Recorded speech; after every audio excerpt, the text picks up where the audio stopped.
Sa panahon ngayon, para bang ang hirap tuntunin kung ano nga bang patutunguhan natin sa buhay.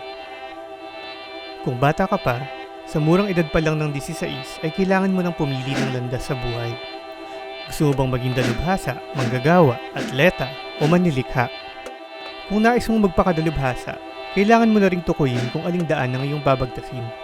Ano namang basehan mo? Ano bang alam mo sa buhay at karanasan para sabihin yan ang landas na pipiliin mo? Di ba pwedeng suroy-suroy muna, chill lang para ma-enjoy mo muna pagkabata mo? Kung medyo may edad ka na, kahit nakapagtapos ka na sa mga prestiyosong kurso, paglahok mo naman sa mga industriya ay para ka lang sariwang karning ipinapasak sa lumang gilingan. Hinihilat hinihigop ka ng mga landas na natukoy na para sa'yo. Mga landas na nangangako ng kasiguruhan, kasi sa puntong to, yun na lang naman ang habol mo, ang makakapitang kasiguruhan. Kaya kung artist ka, kailangan malinaw ang iyong personal brand. Plakado ang wika sa social accounts, postura pag gumaharap sa madla, tutok sa isang larangan lamang, madaling maunawaan ang iyong core values at positioning, at may natatanging art style. And yet, while juggling all these, somehow you still have to come across as your authentic self. Pucha. Sa gitna ng lahat, habang nagsusumikap kang umagapay, habang abala ka sa pagtugon sa lahat ng kahingian, habang nababaliw ka sa pagtawid ng bawat araw, maaaring hindi mo napapansin, magugulat ka na lang. Kailan mo nga ba huling napakinggan ang iyong kalooban? Tama pa ba itong tinatahak mo? Unti-unti, parang nabaon na ang iyong kakayahang tumuklas, maglibang, makipagsapalaran. Para kang robot, napag-iwanan mo na ang iyong sariling pagpapakatao. Tila nalimot mo na kung paano nga ba humawan ng mga bagong landas. Hindi ka nag-iisa. Ako man, madalas nakikipagbuno sa ganyang mga agam-agam. Nitong nakaraan, mapalad ako nakapanayam ang isa sa mga tinitingala kong manlilikha. Kapwa ako book designer na taga-Amerika. At yan mismo ang aming pinag-usapan. Kaya sa booking natin ngayong araw, tatalakayin natin kung paano nga ba sinusuong ang masikot, malikaw at masalimuot na landas ng buhay manlilikha.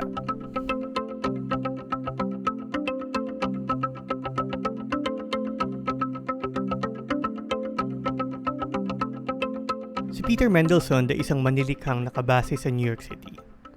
Sa pakiwari ko ay isa siya sa pinakamahusay na designer na nabubuhay ngayon.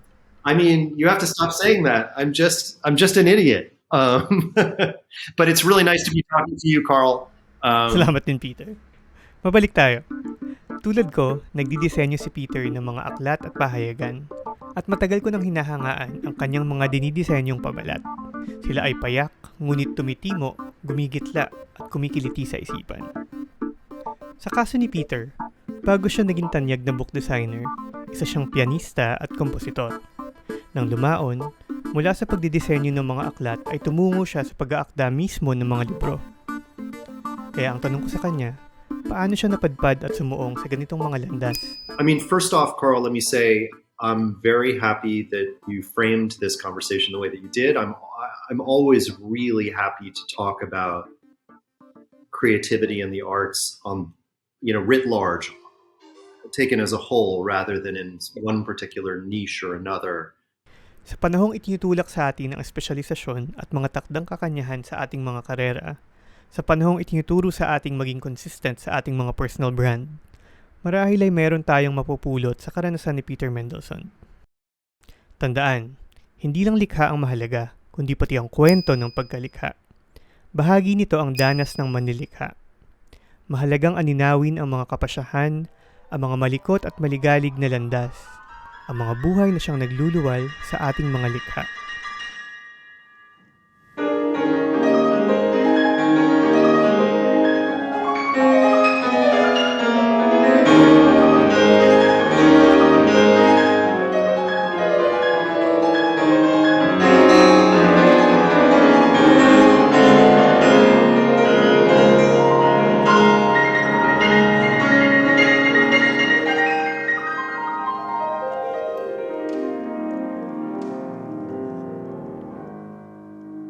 When I was a kid, I lived in the house with my grandparents also, and they were survivors of the Holocaust, and they were Jews from Poland, and where they were from, which was the Warsaw Ghetto, there were very few ways out.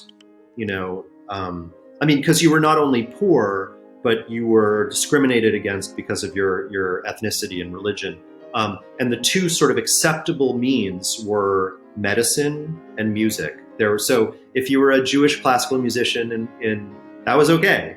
And if you were a doctor, cool too. My grandparents were very cultured people. And I think they wanted my father to be a musician. And he was too strong-willed and didn't want to practice. And so they gave up. And my father, when he became older, was incredibly sad about that. He wished that he had developed those skills and was able to play. And so he just made a decision when I was young that he would force me to learn. There's certain kinds of things where you have to start young, and classical music is one of those. So anyway, I started when I was 4, and I have memories of being like 6 and 7 and just really not wanting to practice, and my dad locking the door and just being like, "You're not coming out until you can play that." So it was imposed on me, and I cried a lot, and it was not a fun experience. But I remember he said I would thank him, and by the time I was 12, I think I really loved it. And now I come home and I can crack open a volume of something and play it, and I'd have nothing but gratitude towards my father. And so music was always there. And when I was a kid, that was my dream, really, is that, my sort of number one fantasy when I was a kid was to be Vladimir Horowitz or Glenn Gould or some great pianist. I had constant daydreams about being on stage at Carnegie Hall or some big space where I was playing some like romantic warhorse. And, and then I went to college, and where I went to college, Columbia, there were a lot of what they have a core curriculum, which means that there's a lot of requirements. And it's a basic humanities education, and you're required to do literature and political science and philosophy, and you don't have a lot of room or time for other things. And so I found that all the music at that point I had to do in my spare time, which I did. But around that time, I think I was a little tired of being in English classrooms and having people say no matter what with no sort of logical armature. And the thing that was compelling to me about philosophy is that it just seemed very rigorous. And the questions in philosophy always seem to precede the questions in literature. In fact, they seem to precede every question, like, why are we here? What is the good life? What is the nature of experience? Where is there a soul, and where is it located? Like, all of these questions are literally fundamental. Like, they're the first questions and the most important. And I found myself very compelled by that. But I hadn't stopped doing music. And when I went to graduate school, it was for music. It was for piano performance and composition and theory. And by the time I was done with that, I think I was pretty burned out on all of it. Like, graduate school at conservatory is really that is literally 10 hours a day of practicing. And my hands hurt, and I just wasn't getting anywhere. And it's a really hard field. And we needed money. So at the end of the day, that was it. We needed money. And that's how I became a designer.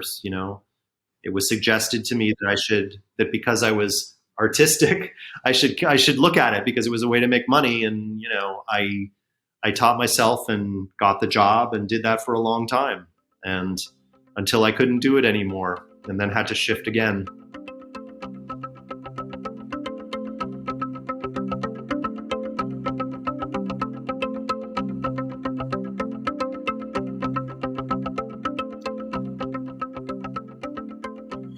I mean, it's so embarrassing. I can remember every piece that I fell in love with throughout the course of my life thus far. I mean, I must have been close to 4 or 5, but I remember playing Bach was my first love. And it had to be something simple, like from the Anna Magdalena's Notebook, like maybe a minuet or one of those Polonaise or one of those little pieces, like those 2-pagers, right? And they're all in a very simple tonality. And Yeah, I think it was probably the minuet in G, if I'm being completely unembarrassedly frank.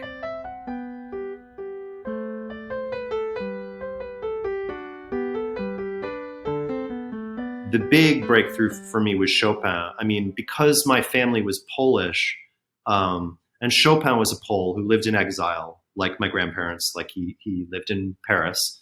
Um, and you know, that music is so romantic and just absolutely perfectly aligned, I would say, with the oversized feelings of a young person.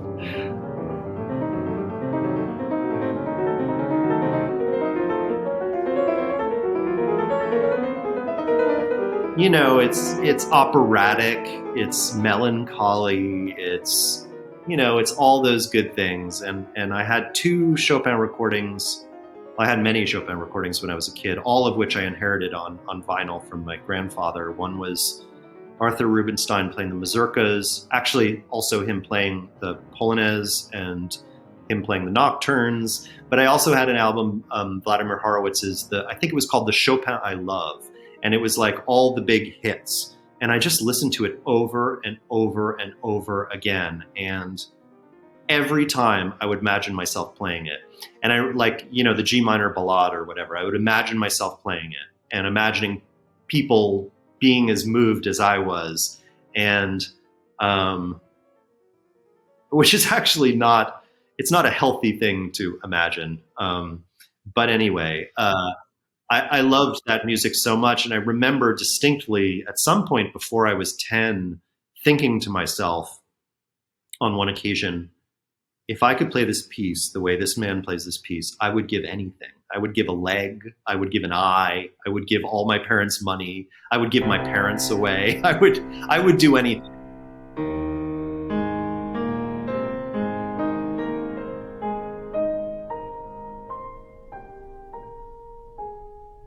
I mean, I just was really besotted. And then by the time I was in high school, I was way more interested in more, I guess, quote unquote, sophisticated musics. Like I discovered Stravinsky and Scriabin and Shostakovich and Schoenberg. And then in the other way, I discovered like the earlier musics, like Renaissance musics and earlier, you know, medieval liturgical music. And so I became very interested, as music did itself in the 20th century, in both radical experimental music and very, very old music.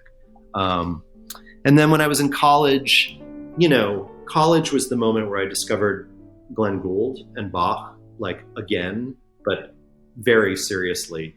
And the first time I ever heard his second Goldberg recording, I was at my friend's house in the country, and they had it on CD. CDs had just come out. It was a very exciting thing. And I was just, it was discovering God, like it was religion.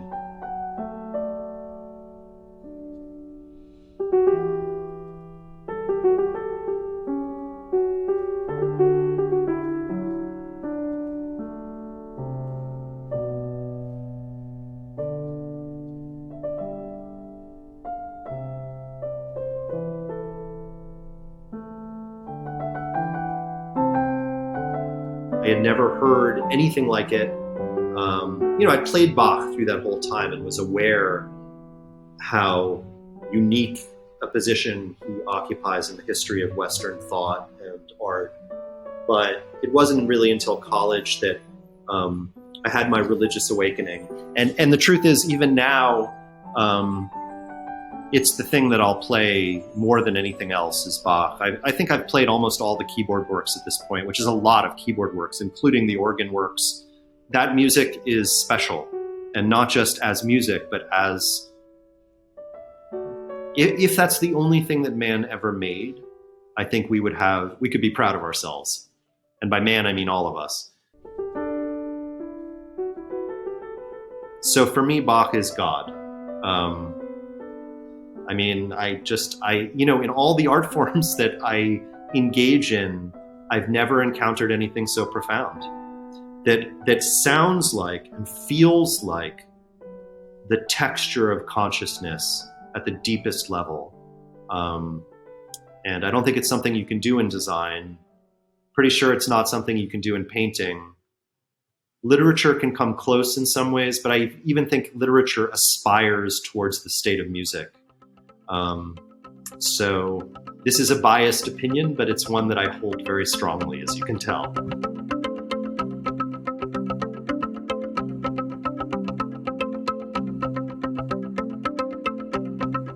I mean, there is this question, which is that if all of our thinking that we can communicate and transcribe is mediated by a form, the form of language, then how are we ever going to understand anything if we can't understand how that mediation works?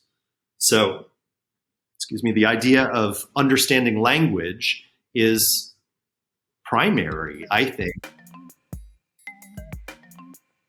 Wittgenstein was my guy. I discovered him in college.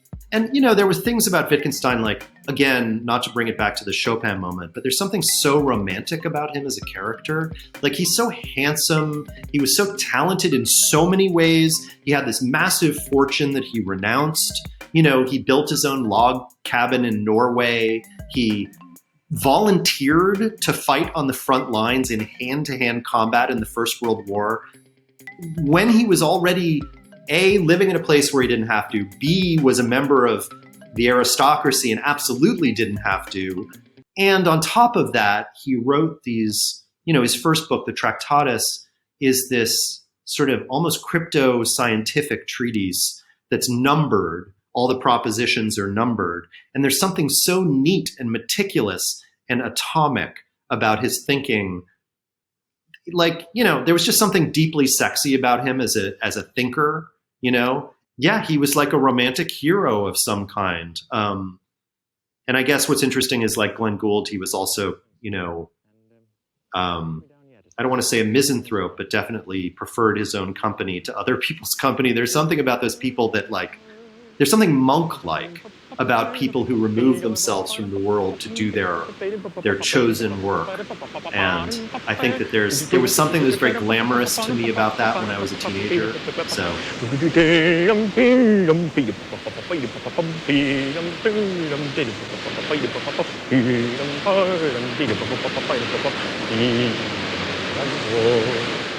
I mean, Nietzsche is the one that I sort of came around to later in life, who I find really interesting and who is just deeply misread and has been since before the Second World War, and is a truly interesting mind. So, and also a musician, by the way, and a poet. So he really wanted to be a composer. His idol was Wagner, which was a huge mistake on his part. But yeah, I mean, and in fact, Wagner, he showed his music to Wagner and was sort of slapped down, unfortunately for him. But we have music of Nietzsche's that every now and then gets pulled out and performed.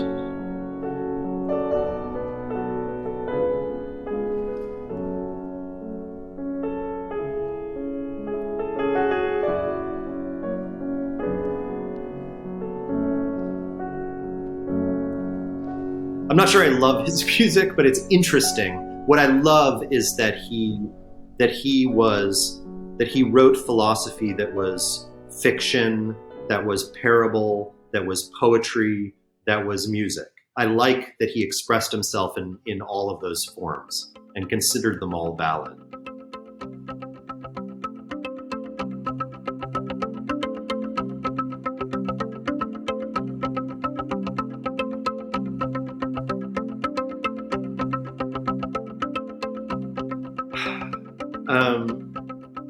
So the context was, like I said, I had just finished graduate school. I was doing some teaching. I was teaching an orchestration class at a music school, Juilliard in the city. I was cobbling together little bits of money here and there from performing, but altogether needing more money. I mean, most of my time was being spent composing at that point, and I was composing these very grim, joyless little works of experimental music.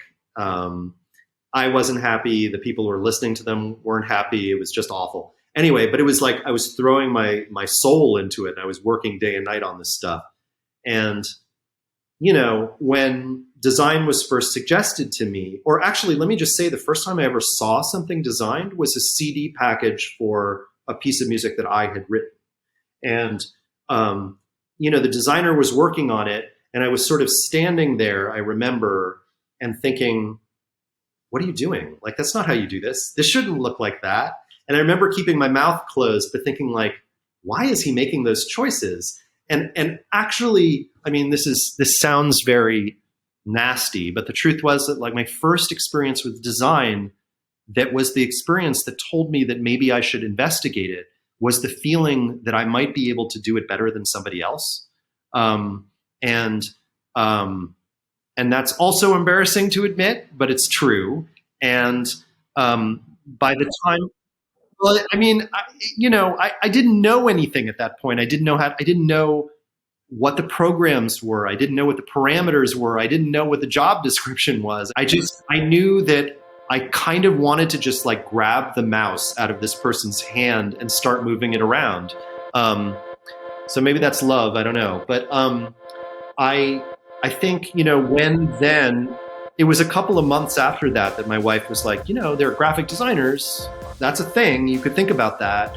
And you like to read, like, maybe you could design books. And I was like, people don't design books. I was like, what are you talking about? Like, I'd had a million book covers in my life at that point in various ways, and I just never noticed them. The first thing I did was actually go to another record label that I had done some work at and just said, like, I know this is crazy, but I'm interested in this new thing, design. And I don't know if you'd let me like try my hand for free at doing some, packages for you guys, posters or whatever. And they were like, yeah, we don't care. Go ahead. I think they thought they wouldn't like any of them. And it was just like free was the key word. But I did like 15 or so projects with them. And by the time I was done, I had a portfolio.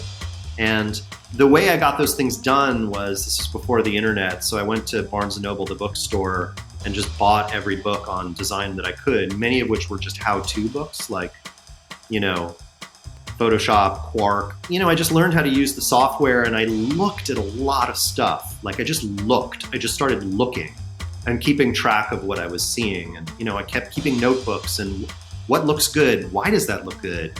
And I had this book, and then I just got a really lucky break, which is that I have to remember this every time because it's such a tenuous connection, but my mother's friend's Scrabble partner's boyfriend was Chip Kidd, who's a book cover designer. And so through that weird chain, I was able to go into Knopf with a book of my weird, like, self-made work for this record label and talk to Chip. And Chip, I didn't really know at the time, was the most famous book designer in the world. Might still be, I don't know. A little out of the loop. So I'm sorry about that. But he was very generous with me, and we've joked about it since because he was like, oh God, I have to do another favor for a friend. And I was like, I got to go talk to this guy, but I really don't think it's going to lead to anything. And we just really liked each other, and there was no job available, but just down the hall was a paperback publishing company called Vintage. And so he brought in the art director from Vintage, John Gall, who now is the art director of Knopf, where Chip works. And, I talked to John for a while, and I remember leaving, and I got home, my wife was like, how did it go? And I just said, oh man, I want to work there so bad. And John called me a week later and was like, I don't think we have anything. I'm really sorry. And I remember that week just sort of being so bummed out. And then he called me like 5 days later and was like, you know what? Somebody's leaving. It turns out this was just after 9/11. There'd been a bunch of bomb scares. People were leaving the city in droves. And one of the designers at Vintage was like, I'm out. I don't want to live in this place anymore. And so he left. And so he's like, if you want the job, it's yours. And it was, I think it was $35,000 a year, which is nothing. and like definitely not enough to raise a family on. But I was skipping to work every day. I was happier than I ever have been. Loved it.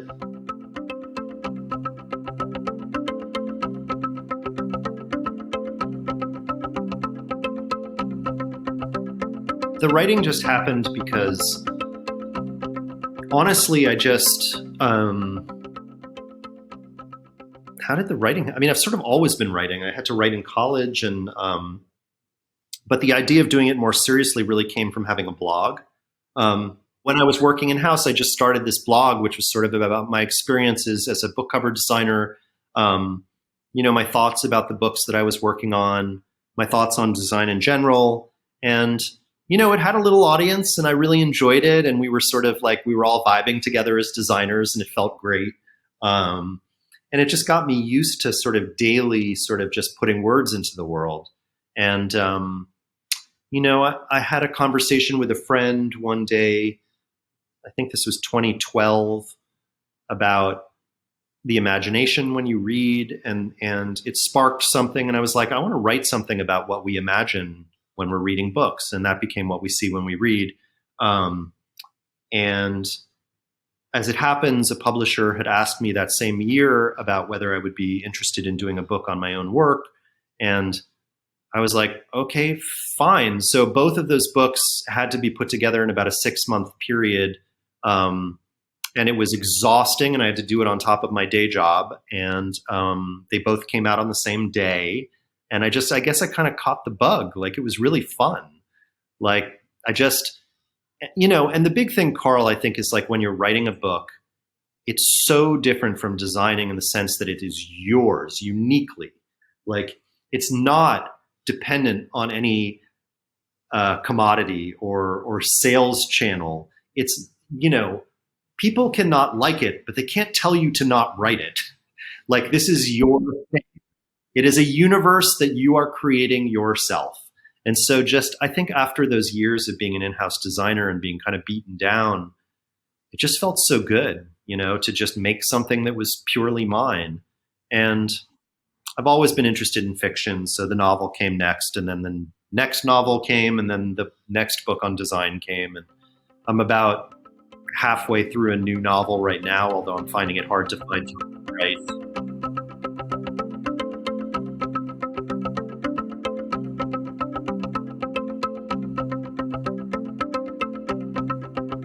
To answer your question about the pandemic, I mean, it's been hard. It's been hard for everybody.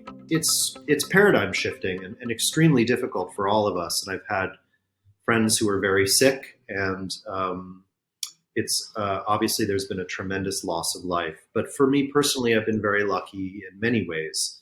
One of them is that I've been able to entertain myself while alone and indoors. And I have a family that I love, which also makes me lucky. Two teenage daughters. I think it's been less hard for me on some level because a lot of the things that I love doing, the disciplines that I'm engaged in, I already do at home alone. So, that started with the piano. Like, I was a classical pianist until I was in my 30s, and changed course after graduate school. But, since I was a little kid, I spent, I don't want to say majority, but a lot of my days, hours of every day alone at the piano. And so I'm used to a certain amount of solitude. And I'm a reader and I'm a writer. So those are also things that you need to do sort of perforce by yourself. And now I'm really interested in painting, mainly because it gets me out of my brain, and I'm a little tired of living in my brain. So it's much more physical and gestural, and it gets you outside of yourself. So I'm enjoying that quite a bit.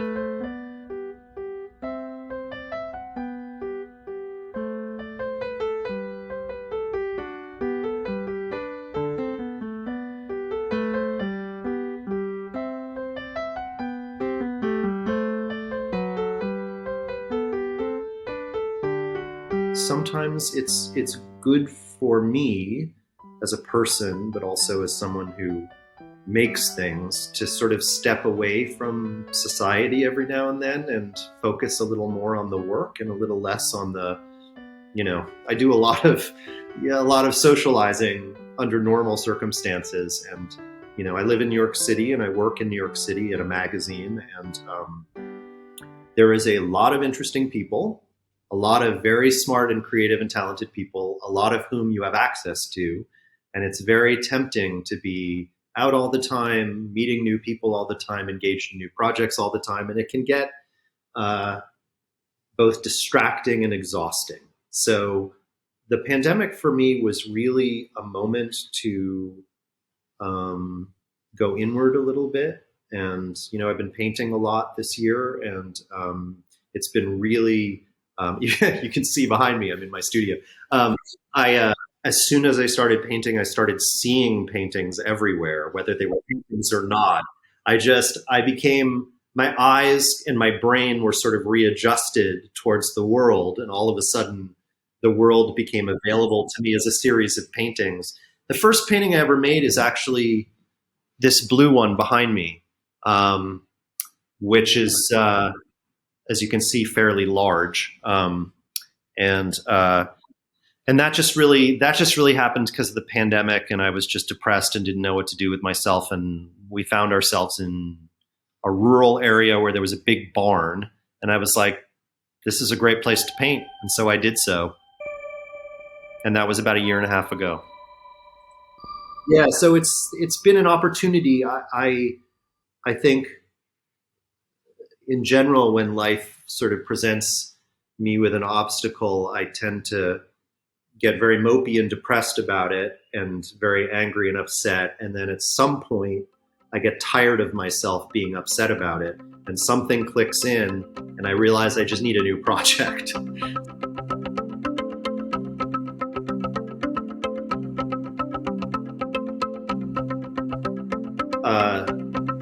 There's something to be said about, conversely to what I said about being out in society and culture a lot, and that being very stimulating, but also overstimulating and distracting. I think that there is something to be said about working multiple jobs at the same time in multiple media. And I think that I have found that it keeps you from getting too sort of locked up in one, that it keeps you sort of free and loose and relaxed. And especially if you're able within a day to go back and forth between designing something and painting something or writing something or playing something, that there's something about that lubricates the machinery and keeps you active and loose, and you tend to not get too neurotic about one thing. And I also find, and I don't know if you find this also, that, when you're doing creative work, some of that work is muscular. What I mean is some of that work involves work. Like you got to like dig down, and you got to try things, and you got to throw things away, and you got to think, and it's like very linear in that way. But a big part of it is mysterious and happens in the background.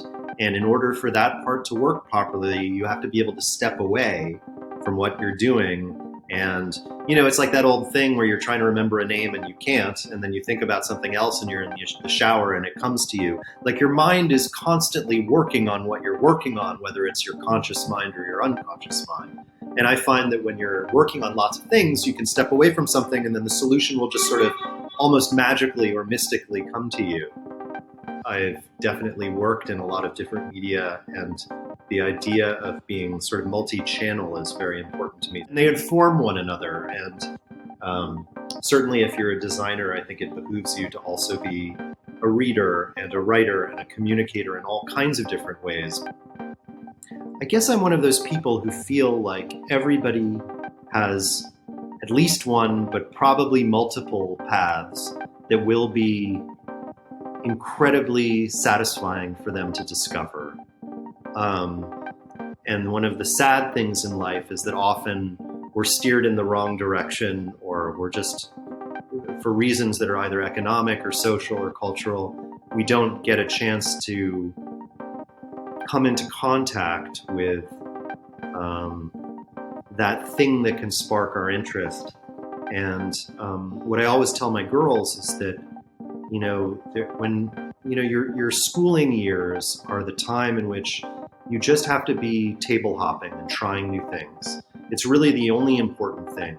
It's important to learn discipline. Like, I think that's crucial to anything you do, no matter what you end up doing, that you learn, I think, at a young age how to do the work and put in the hours and sweat and be faithful to the project. The good habits, are important. But as important as that, I think, is just the willingness to try new things, new tastes, new flavors, see what sparks your interest, be willing to try something and put it aside. We're very, very focused in the 21st century on this idea of our selfhood being predicated on our occupation. And there are a lot of reasons for that. And the genealogy of that goes as far back as, capitalism and commodity. And there are many reasons for it. But it's dangerous because, I have to say, like, this is something I come across in my own life, which is that I think people find it difficult to figure out how to approach somebody who does multiple things. Like, I think that there's this idea that if you do more than one thing, you're an amateur at all of them. There once was an idea in Western culture of someone in the Renaissance who that is what a cultured person was, somebody who experimented in this way. And it's something that I believe in very strongly, that I think it's just important to uncouple your idea of who you are from what you do. And your job as a human being is to be curious and active in that curiosity and try as many things as you can. And some of those things are going to be left by the wayside and won't be that interesting to you, or you may not be proficient at, or just will prove too frustrating or difficult. But some of them, it's going to be great.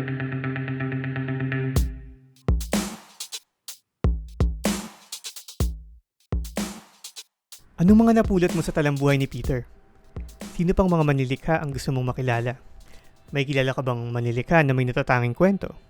Ibahagi mo naman sa komento. Maraming salamat sa kanto.com.ph para sa pagkakataong ito. Kung nais niyong basahin ng buong lathalain ng panayam, may link sa description. Salamat rin sa Penguin Random House para sa pangangasiwa. Siyempre, salamat kay Peter Mendelsund para sa malugod na pagbabahagi ng kanyang oras at buhay. Sana nakatulong sa inyo ang ating talakayan. Kung meron kayong katanungan, puna, o reaksyon, mag-iwan lang kayo ng komento dito, kaya umugnay sa aking social media accounts. Sana'y masuportahan niyo ako sa pamamagitan ng pag-subscribe sa aking channel at pag-like at share nitong video. Hanggang sa muli, ako si Karl Castro. Maraming salamat!